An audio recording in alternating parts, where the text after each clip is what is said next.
All right, let's get right into it. The story we're unpacking today, it's just wild. I mean, it's one of those journeys that sounds completely made up, right? We're talking about going from rock-bottom poverty to the very top of the business world. And the whole thing kicks off with this just jaw-dropping statement from the man himself, Santosh. Think about it, a CEO telling you this, no school, not a single day. You just have to stop and think, wait, what? How on earth does that even happen? So to figure that out, we've got to rewind. Go all the way back to the start, where this whole thing was built on a dream that, honestly, seemed completely out of reach. Almost ridiculous, really. Yeah, Santosh was born into a family with nothing. I mean, zero advantages. None of the stuff you'd think you need to get ahead. But right from the get-go, he had this incredible drive, this ambition that was just totally at odds with his reality. His goal? To build the biggest company on the planet.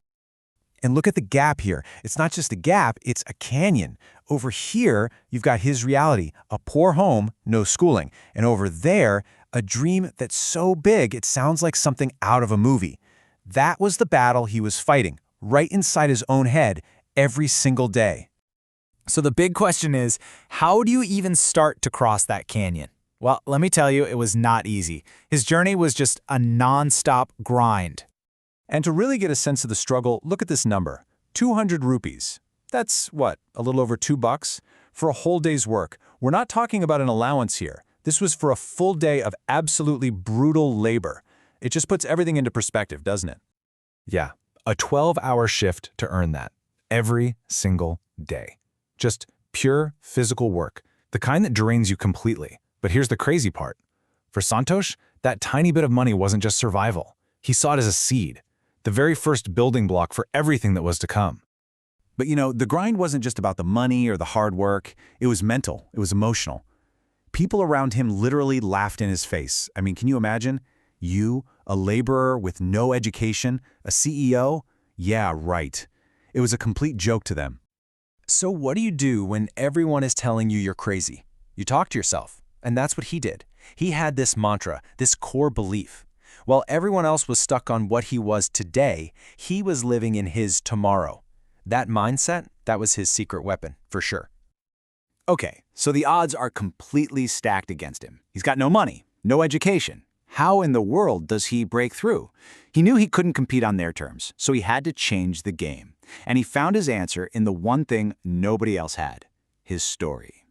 He had this light bulb moment, which he boils down to this phrase, what is seen is what sells. He realized that in a world full of cookie-cutter corporate types with perfect resumes, his rough, authentic, real story wasn't a disadvantage. No way. It was his superpower. It was the one thing that made him stand out. And so, he made a choice. Instead of being ashamed of his background, he owned it. He put it right out there for everyone to see. He decided his journey, his voice, his unique way of seeing the world, that was going to be the foundation of his entire company. And that one shift in perspective, it changed everything. It was like flipping a switch that set off this incredible chain of events. So let's track this transformation. He starts here as a laborer, that's his identity.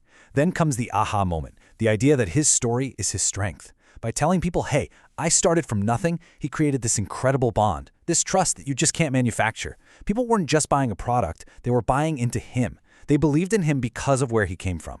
And that powerful idea is what launched him to his final form, CEO and founder. And you can hear it right there in his own words. The change is just, wow. He didn't run from his past. He built his future on top of it. He owns every single piece of that journey, the good and the bad. So, what's the big takeaway here? Why are we even talking about this? Because, according to Santosh, this story isn't really about him at all. He sees it as a kind of roadmap. It's about your dream and your story. When you strip it all away, the message is simple, and it's for everyone.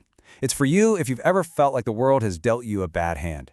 It proves that what's in your heart is way more important than what's on your resume. It's just pure inspiration, right? I mean, if this guy can do it, it really makes you wonder what's stopping any of us. And this right here, this sums up his whole philosophy. He's not saying it was easy. He's like, yeah, poverty is a huge obstacle. It's real. But, and this is the key, an obstacle isn't the end of the road. Defeat is a choice. You only truly lose the moment you give up. Which brings us right back to you. Santosh discovered the power locked inside his own personal story, and he used it to build a new reality. So we're left with one last really important question to ask ourselves. What's your story? And maybe more importantly, how are you going to tell it?